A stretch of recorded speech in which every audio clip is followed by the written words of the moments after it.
Mas assim, então a ideia é isso, nós vamos conversar sobre oráculos, então com a pessoa, uma das developers mais experientes aqui de blockchain que eu conheço no Brasil.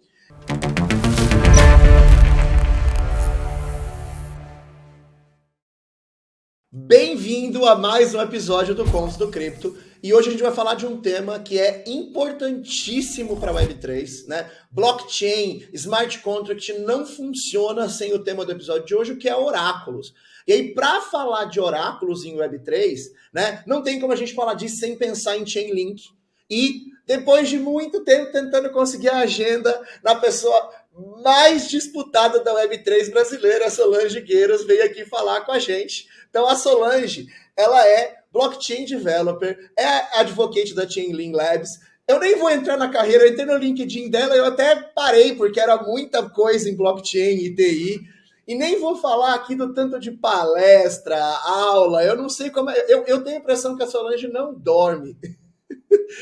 Mas assim, então a ideia é isso, nós vamos conversar sobre oráculos, então com a pessoa, uma das developers mais experientes aqui de blockchain que eu conheço no Brasil. Então eu sou o Estevão Riso, host do episódio aqui. Eu sou o Kenneth Correia e estou curiosíssimo para a gente ver aí como é que conecta as blockchains com o mundo. E Solange, vamos lá então, eu já quero entrar direto, eu vou deixar as perguntas pessoais mais para o final. Geralmente eu faço algumas perguntas no começo, mas para você eu quero ir direto no técnico já.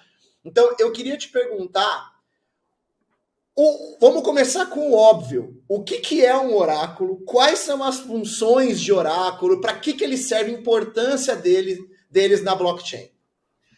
Bom, quando a gente fala em oráculo, antes de tudo, a gente está falando o inglês, que é o Oracle, não é a empresa Oracle. Antes de tudo. E aí, Oracle é um conceito exatamente, a tradução, eu vejo muito bem que a questão do oráculo, que é obter dados, obter informações. E basicamente é isso que um oráculo faz. Quando a gente fala em blockchain, a questão do blockchain é que a gente costuma dizer que é tudo que está, então, on-chain, que está gravado dentro do próprio blockchain. Mas existe um mundo gigante fora da blockchain com o qual temos que nos conectar. E eu acredito que realmente blockchain só vai ter a adoção mundial que eu vejo que vai acontecer no futuro quando ele tiver mais comunicação com os sistemas que estão off-chain. E os oráculos, eles servem para fazer isso, a conexão dos smart contracts com o mundo real.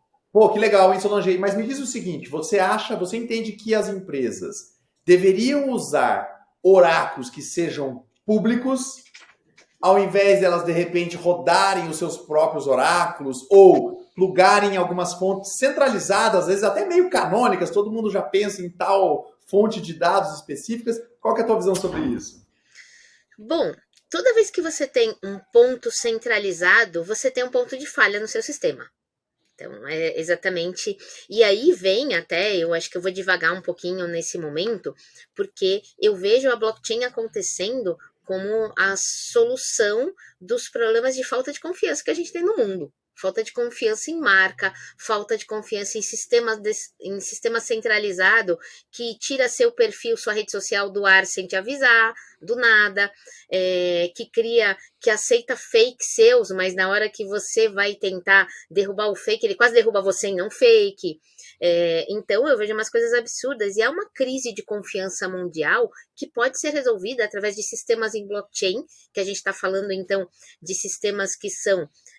a gente fala muito no ser imutável pela questão da cadeia de blocos que você não consegue alterar o passado, e isso traz um grau de confiabilidade muito grande nesse tipo de sistema.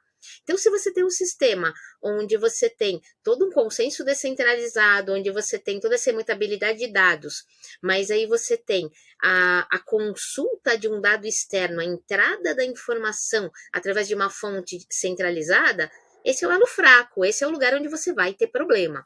Então, mesmo que uma fonte seja centralizada, você pode, no mínimo, ter diversos operadores diferentes consultando aquela informação para ver se chega no mesmo resultado. Então, isso até é um dos serviços depois da Chainlink que eu vou falar também.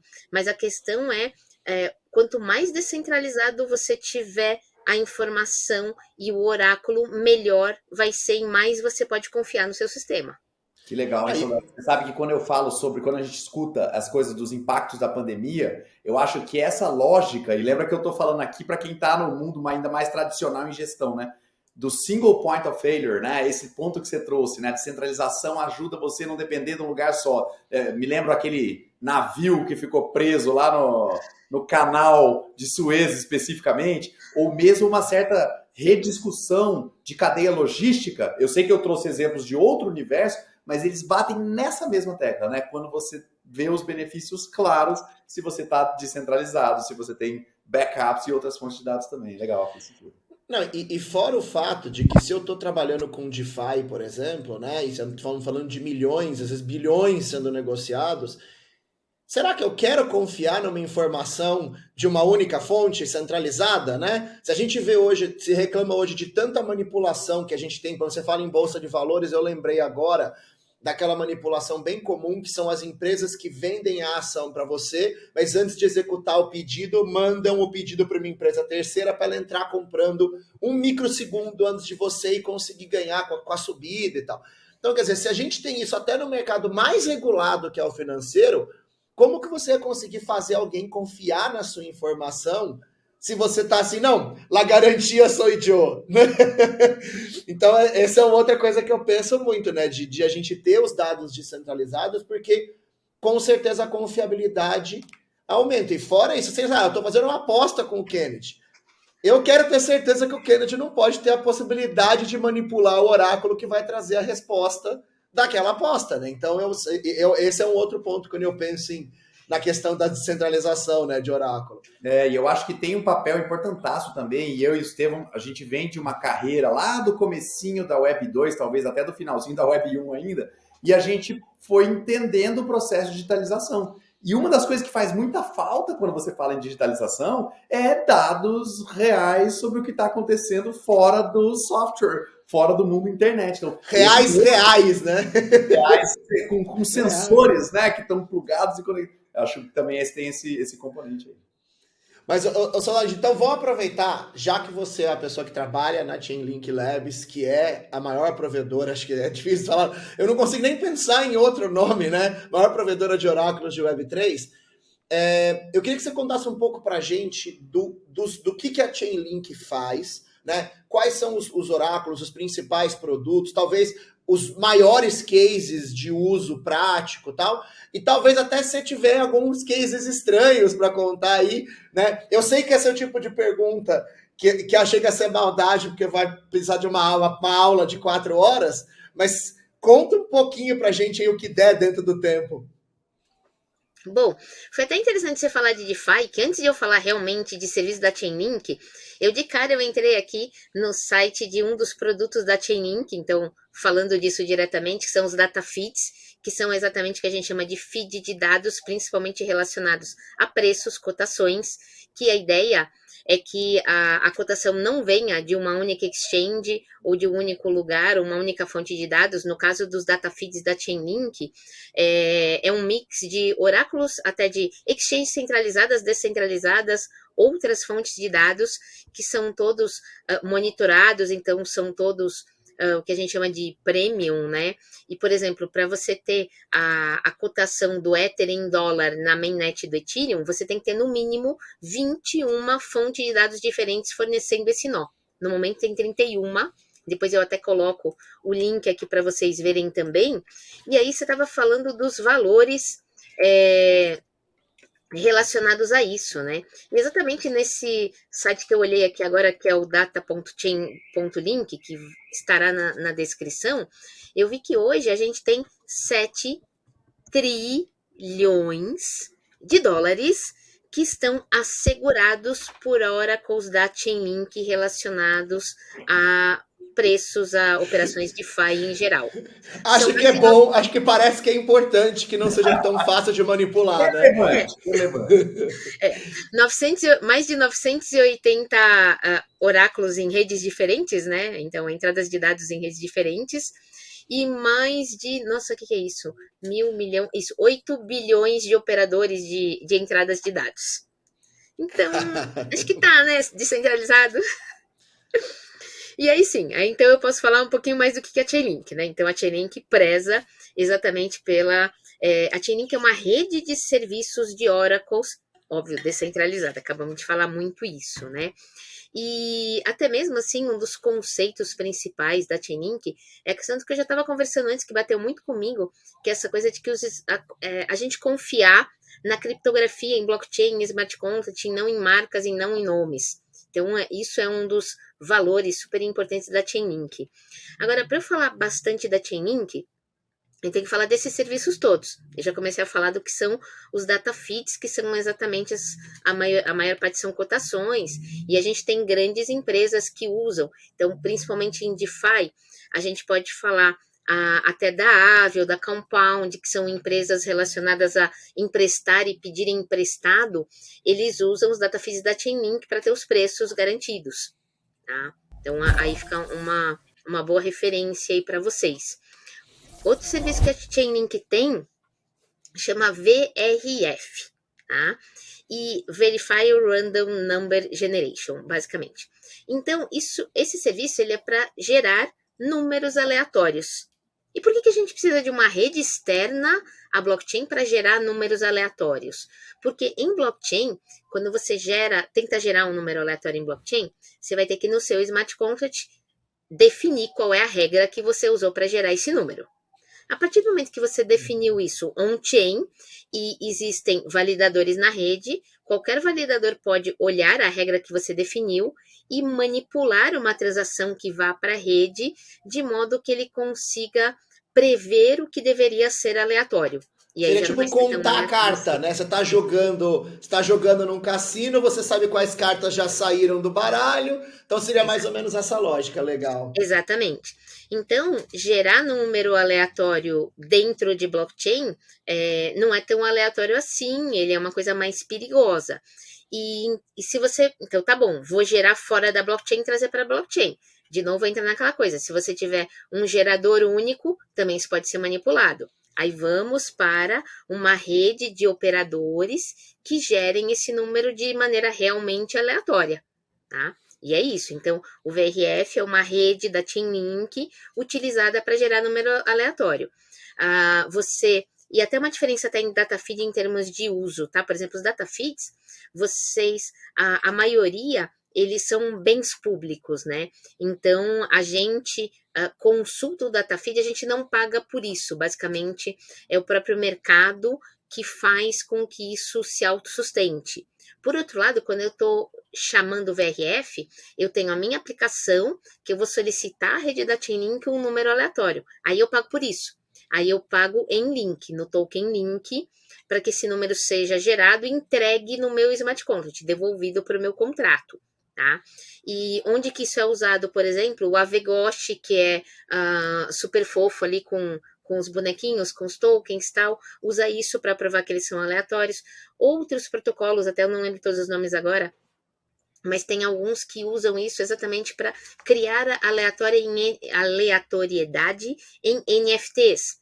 Diferente chapéu, cor de olho, cor de pele, roupa, arma. Eu tenho certeza que quando eu comprei um NFT que é aleatório, que ele realmente foi aleatório e não que a equipe conseguiu manipular quem pegou os super raros e eu caí com um não raro legal. Exatamente, esse tipo de coisa. Então isso é o VRF. Outro serviço que a Chainlink tem é o Automation. E, bom, o que é automation? Para que a gente precisa automatizar alguma coisa? Aí é uma coisa muito interessante que é uma das limitações dos smart contracts. O smart contract sozinho, ele não chama o mundo real. O mundo real, ou alguém externo, tem que chamar o smart contract. Então, por exemplo, eu tenho um pagamento para receber todo dia 1º de cada mês. O smart contract não sabe quando é o dia 1º. Alguém fora do smart contract, que pode ser uma conta de uma pessoa como nós, pode ser um robô que você cria na Amazon, pode ser um outro smart contract, mas que vai ter que ser chamado também, ou pode ser um serviço, um Oracle, vai chamar a função do smart contract, uma função, para dizer... Aí sim, na hora que você chama, ele consulta. Deixa eu ver se agora já é dia 1º. E se for, ele vai fazer o pagamento ou não. Mas ele sozinho não sabe, alguém tem que chamar. Tá? E isso é um serviço, por exemplo, que tem a rede da Chainlink chamada Automation. você tem dois tipos de automação. Uma é o que a gente chama de cron job, que é relacionado a tempo, que você pode usar Ô, com Solange, qualquer... sobre isso, eu tava pensando do cron job do Apache aqui com tudo que você falou, e você ainda chama cron job agora, pô. Então, o cron job é relacionado a tempo. Então, você pode usar qualquer smart contract seu, você habilita, registra, né, no serviço da Chainlink a função que você quer que seja chamada e o período. Por exemplo, eu quero a função de pagamento uma vez por dia para ver se eu vou conseguir receber, que seja. E aí ele vai monitorar esse smart contract para mim, chamar uma vez por dia. Quando for dia 1º, vai executar a função que me envia o meu pagamento. Agora a gente tem também, o mais popular até são o automation que é customizado, que isso é muito legal, porque é a sua regra de negócio. Você define a regra, você define o resultado. Então, eu uso até nos meus workshops, um muito fofo que eu tenho é um workshop de um NFT dinâmico, que é uma flor que ela cresce com o tempo. Como é uma coleção de NFTs, eu sempre cresço apenas o último item da coleção. E ela tem 3 estágios. Então, se a flor chegou no último estágio, não tem mais o que crescer. Então, não adianta o automation tentar alterar o estágio dela. Ele é customizado. Quais são as regras? Ver qual é a última flor, ver se essa última flor não está no último estágio. Então, se ela não está, e ela cresce por tempo, né? Então, eu quero que minha flor cresça a cada 5 minutos. Então, ver se já se passaram 5 minutos para ela mudar de estágio. Então, perceba que são 3 regras aí customizadas, que quando elas acontecem, o automation vai checar uma função no meu contrato para ver se essas regras estão verdadeiras. Se for verdadeira, ele vai chamar uma outra função que manda a flor crescer. Então, você vê, é um serviço. E aí pensa, o que você pode automatizar com esse tipo de coisa? O mundo. Qualquer coisa. Tá? Então, a força que isso tem é absurda, é muito legal. Aí vamos falar de uma outra coisa bem interessante, Proof of Reserve. Talvez vocês já tenham falado, comentado, talvez o pessoal já saiba do que aconteceu o ano passado, em novembro, com a FTX, que foi uma quebra gigantesca, abalou muito todo o mercado de cripto, né? Que, assim, é uma exchange centralizada, a gente pode falar que não é a Web3, é a Web2, né? Porque ela é fora da blockchain, mas que teve um prejuízo gigantesco até para a credibilidade das coisas em blockchain, né? E qual era um dos problemas deles? Eles não tinham, não existia nenhuma auditoria das reservas que eles tinham de criptoativos e etc, né, de tudo, inclusive de banco. Mas imagina se eles usam o Proof of Reserve para provar o que eles têm em cripto. E aí isso te dá uma contabilidade a mais e uma confiança a mais. Então, um exemplo, até eu dei um workshop o ano passado na conferência da BitGo em São Francisco, e a BitGo ela é emissora do WBTC, o Wrapped Bitcoin, que é o Bitcoin, a representação do Bitcoin na rede do Ethereum. Então, o que acontece? Para a BitGo emitir WBTC na rede do Ethereum, ela tem que ter Bitcoin numa conta de Bitcoin na rede do Bitcoin. E ela contratou o Proof of Reserve. Então, a gente consegue, na rede do Ethereum, ver um registro no Oracle da Chainlink de qual é a reserva de Bitcoin que a BitGo tem na rede do Bitcoin. Então, eu tenho a prova dessa reserva registrada na rede do Ethereum.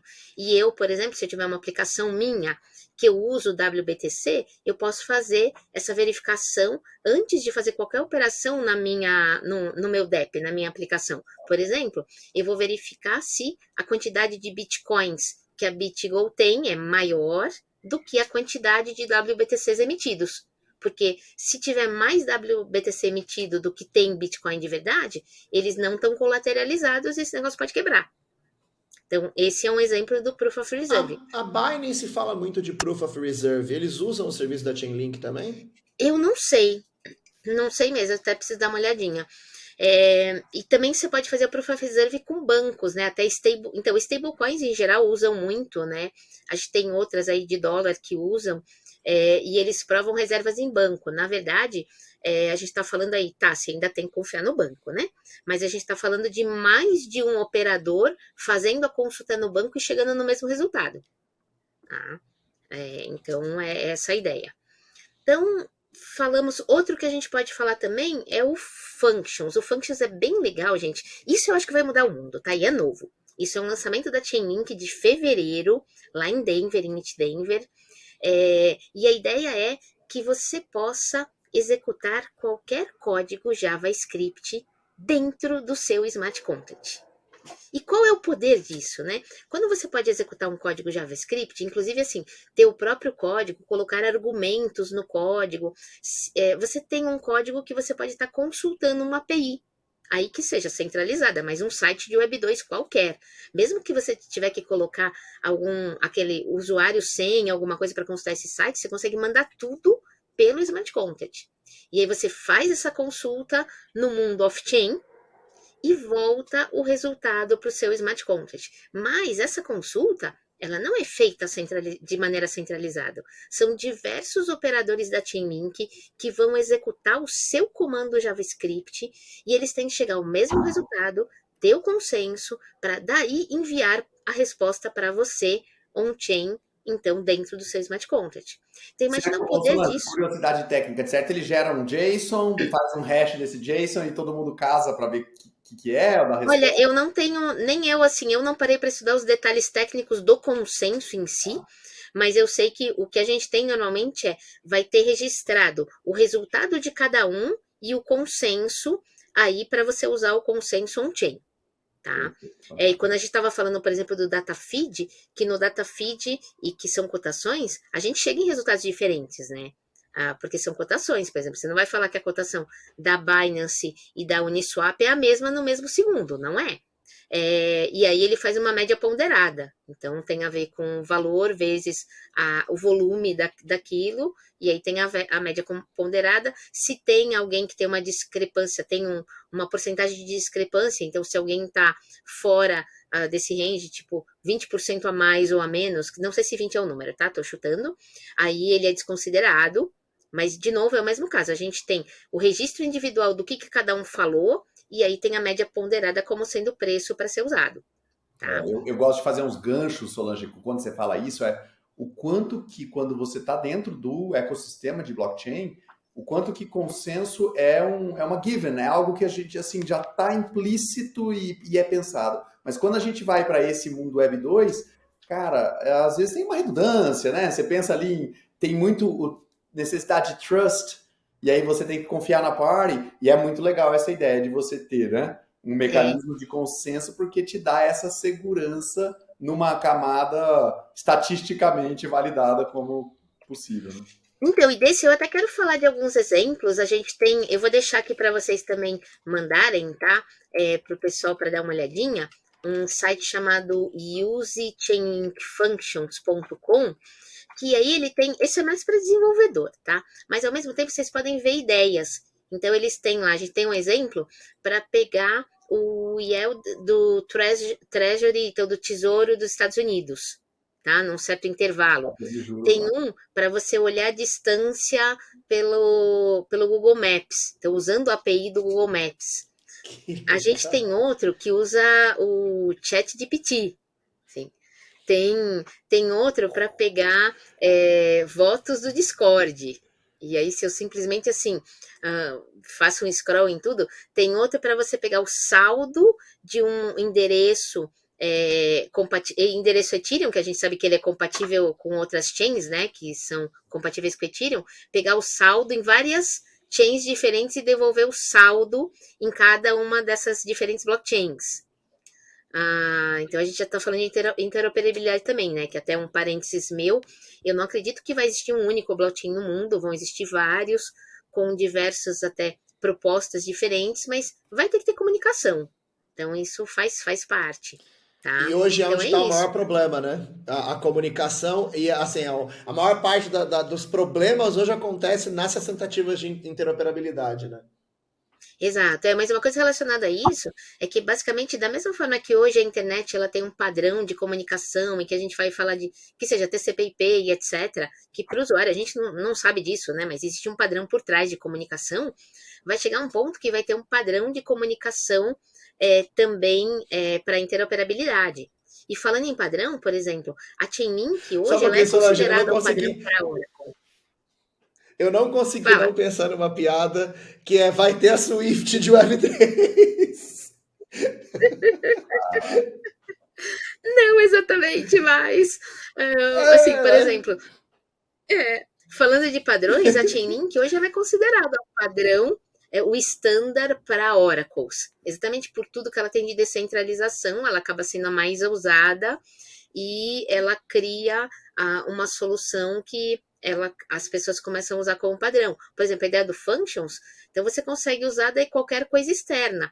E aí é muito interessante, porque você já não depende mais de que, antes disso, tem o NAPI, que era um serviço parecido, mas que daí quem queria usar tinha que criar um nó operador da Chainlink, criar um serviço e aí consultar uma fonte externa. Agora, diretamente com o Functions, você consulta o dado externo sem precisar de nada disso. Então, ele é muito mais acessível e a gente consegue trazer qualquer informação que não esteja em blockchain, qualquer informação do mundo real. Quer dizer, Bacana, hein, Solange? lentamente a blockchain está trazendo facilidade, melhorando a usabilidade, né? E é legal que com esse escopo de produtos, né? Imagino que você deve ter apresentado alguns dos principais, deve ter muita coisa também que está aí no sandbox para sair e tal, mas já dá para entender, e eu gosto sempre disso quando a gente tem grandes players, né? No sentido de relevância, porque ajuda a enxergar um pouco mais os pontinhos se conectando, né? Eu achei que essa costura ficou muito legal. E aí eu queria te perguntar o seguinte, Solange, aqui no canal a gente gosta muito de olhar para a blockchain do ponto de vista da tecnologia e olhando também do ponto de vista do uso, né, do quanto aquilo gera valor. E aí eu queria perguntar um pouquinho sobre o token da Chainlink. De que forma, qual que é a função do token no ecossistema de maneira geral, desses produtos ou da empresa, e alguma coisa do tokenomics, se você puder comentar. Então, do tokenomics, eu mesma não estudei muito essa parte, né? Eu sou mais focada na parte relacionada a ensinar os desenvolvedores a usar os produtos, mas em relação, então vamos a falar para que serve o token, né? Essa parte é boa. Eu até já falei que, por exemplo, o DataFeed, você não precisa pagar em token Chainlink para usar. Mas os outros serviços que eu citei, então, tanto o VRF, Automation, Functions, pensa que assim, é você que quer fazer alguma coisa e trazer informação para o seu smart contract, então é do seu interesse. Então é você que vai pagar por isso, resumidamente. Então você usa o token da Chainlink para pagar por esses serviços. E então os nós que estão na rede, eles recebem, eles são recompensados por executar aquilo que você quer que eles executem para você. Tá? E aí tem umas curiosidades, por exemplo, quando a gente está falando do próprio automation, né? O automation, se a regra, quando ele só está consultando uma regra, a sua regra de negócio, é gratuito, porque ele não está executando nenhuma transação em blockchain. Mas quando depois da sua regra verdadeira vai executar alguma função, então, enquanto ele está verificando se é dia 1º, você não está pagando nada. No dia que for dia 1º, ele vai fazer a transferência do seu pagamento, que era o meu exemplo, nesse momento você vai pagar por isso, tá? E você paga, está sendo enviada uma transação para a rede blockchain. Então, essa transação tem que pagar o gas dessa transação, que é em Ether. Mas você paga em link, e uma parte desse link vai para a rede de operadores, uma parte é utilizada para pagar a operação na rede. Então é isso, basicamente o token da Chainlink, ele existe para que esses operadores dessa rede descentralizada sejam recompensados por executar esses serviços. Pô, demais, hein, Solange? Sabe o que é legal, cara? Aqui no podcast a gente sempre tem o nosso ponto de partida, né? O que a gente conhece, estudou, pesquisou. Mas sempre a nossa cabeça parece que cresce. Eu não sei, Estevão, eu me senti aqui com a cabeça expandindo. Até, Solange, te falar, eu estou planejando uma aula, estou construindo os slides de uma aula. E eu tinha um capítulo exatamente sobre oráculos aqui. Eu já fiz 3 comentários e marcações, porque eu vou ter que incrementar minha explicação em cima do que eu aprendi com você aqui hoje. E aí eu queria aproveitar uma coisa que normalmente o pessoal faz no começo, a gente gosta de fazer no final, que é perguntar um pouquinho do teu histórico profissional. Se você falar pra gente assim, como é que você veio parar em cripto, né? Porque você tem assim uma longuíssima, super legal carreira no mundo de TI. Em algum momento você foi mordida ou mordeu e caiu pro lado de cá, assim, né? Então eu queria te perguntar como é que foi a tua passagem e que dica que você poderia dar sobre essa mudança para alguém que de repente está pensando nisso também, é da área de TI e pode estar considerando a hipótese. Bom, isso é bem interessante até. Eu entrei em cripto em 2017. Eu costumo falar que eu entrei pelo lado negro da força, Porque eu até entrei com Bitcoin, mas não é o Bitcoin o lado negro. O lado negro era que eu achava que eu tinha que minerar, que não era melhor comprar, que o melhor era tentar minerar Bitcoin para conseguir. Até tentei pegar a informação com um amigo, alguma coisa assim. Fiquei bem perdida. Aí descobri que meu computador não dava para fazer isso. E falei, bom, encontrei pesquisando como é que a gente faz isso. Fui parar nas mineradoras em nuvem, que se acha na internet. São tudo fraude, né, gente? Assim, não tem uma que funcione. Então, entre janeiro e março de 2017, eu perdi um Bitcoin tentando entrar nessas coisas, assim, nessas fraudes, sendo enganado de tudo que foi jeito. Aprendi, assim, de uma dura maneira. Por isso que eu falo que eu entrei Normalmente é assim que a gente aprende, né, Solange? Tomando porrada e perdendo dinheiro. Pois é. E aí, ao mesmo tempo que eu estava tentando isso, bom, eu venho, porque isso eu estava fazendo isso muito mais pelo lado até trade, por outro lado da minha vida.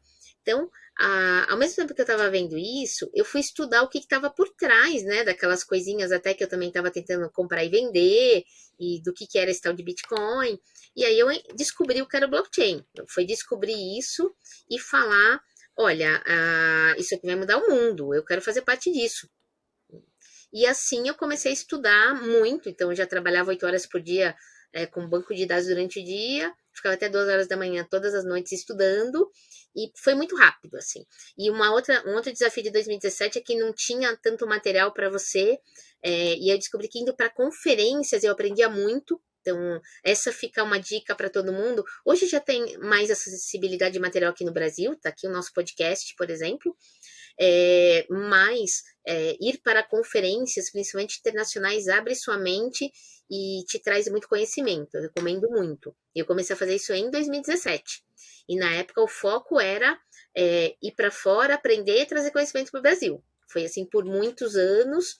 Hoje eu estou numa fase já que eu tenho reconhecimento lá fora, então eu sou convidada até para ser palestrante lá fora, até por isso o Estevão brincando que é muito difícil até de eu chegar nas coisas, né, de eu ter tempo para participar, e é verdade.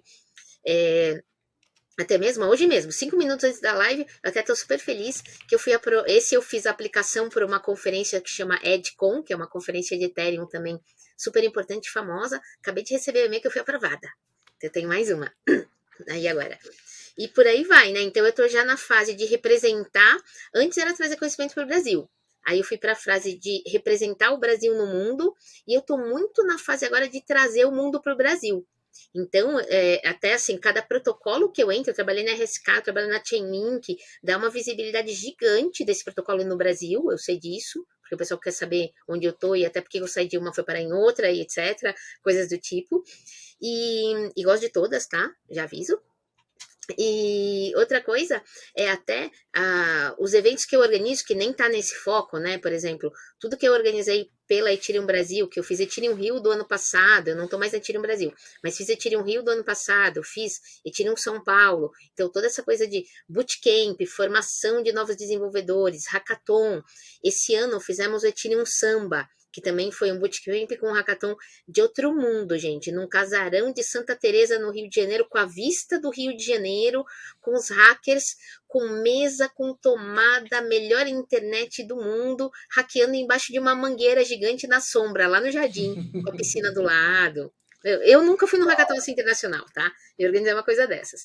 Então, esse tipo de coisa me faz agora ter visibilidade para que os protocolos confiem e venham para o Brasil.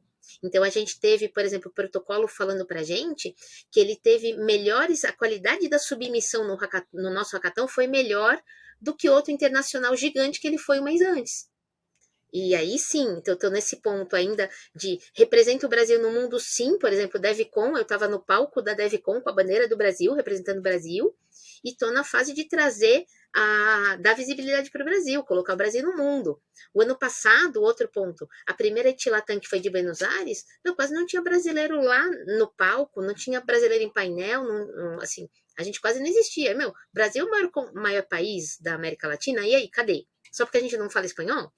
Então, entrei eu na equipe deles, inclusive, chegou depois em Bogotá, e Etilatam Bogotá tinha mais brasileiro, tinha mais participação nossa, tinha muito mais representatividade. Eu continuo trabalhando com eles para garantir que o Brasil exista no mundo, sabe? Isso eu acho que é uma coisa super importante. Eu vejo que faz parte da minha missão isso agora.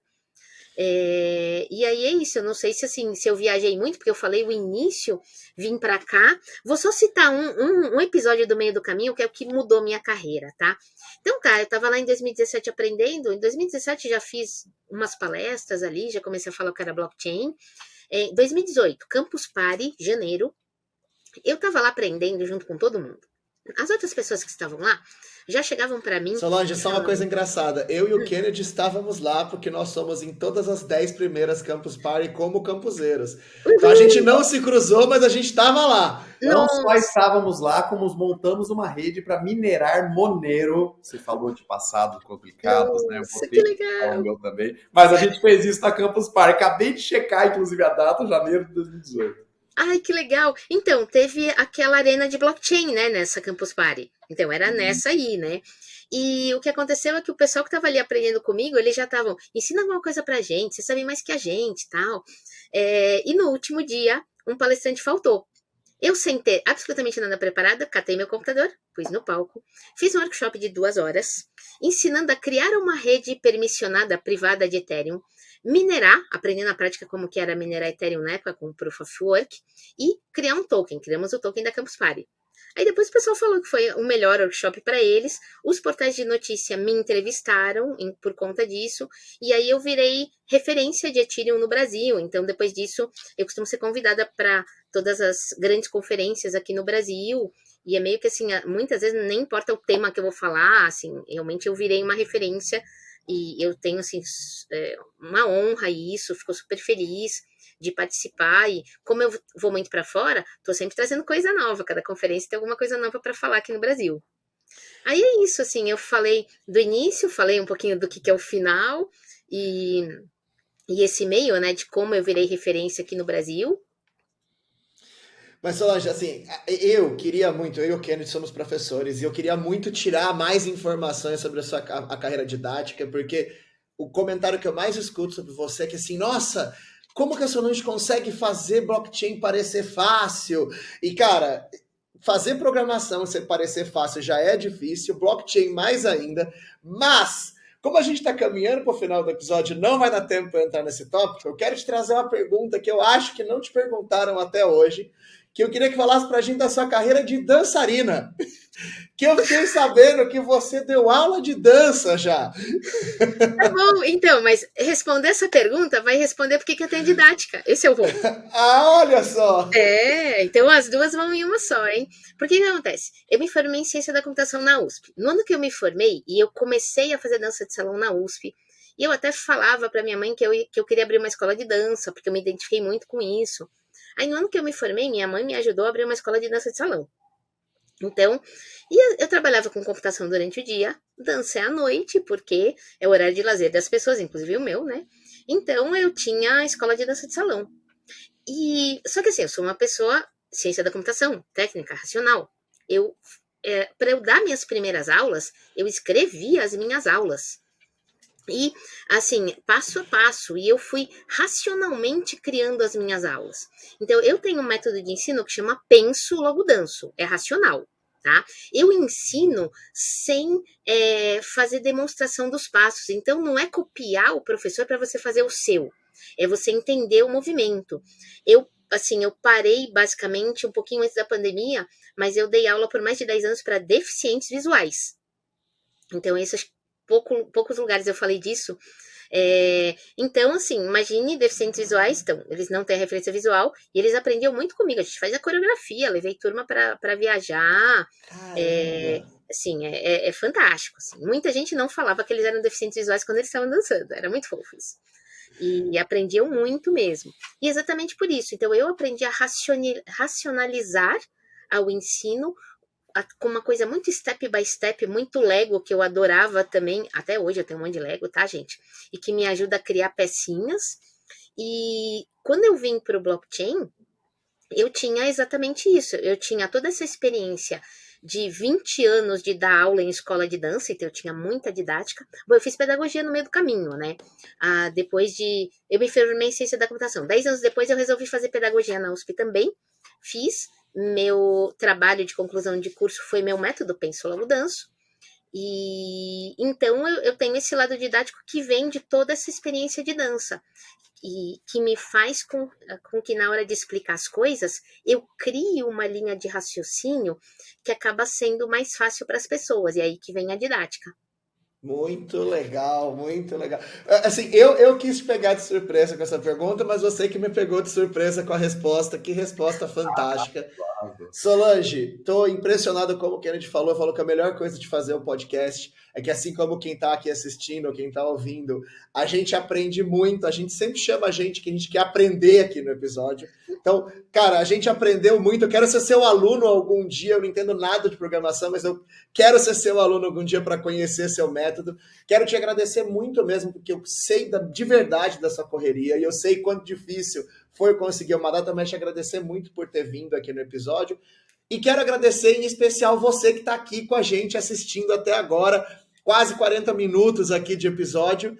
Então, se você conhece alguém que trabalha em Web3, que vai se beneficiar de entender um pouco mais de Oráculo, manda para ela. Se você tem algum amigo, alguém que você conhece, que deve aprender mais para entender a importância do que é um Smart Contract, como funciona o Oráculo, manda também. Mas mais importante, não deixa de curtir o vídeo, não deixa de assinar o canal, para você ver tudo que vai vir nos próximos episódios aqui do Conto do Cripto.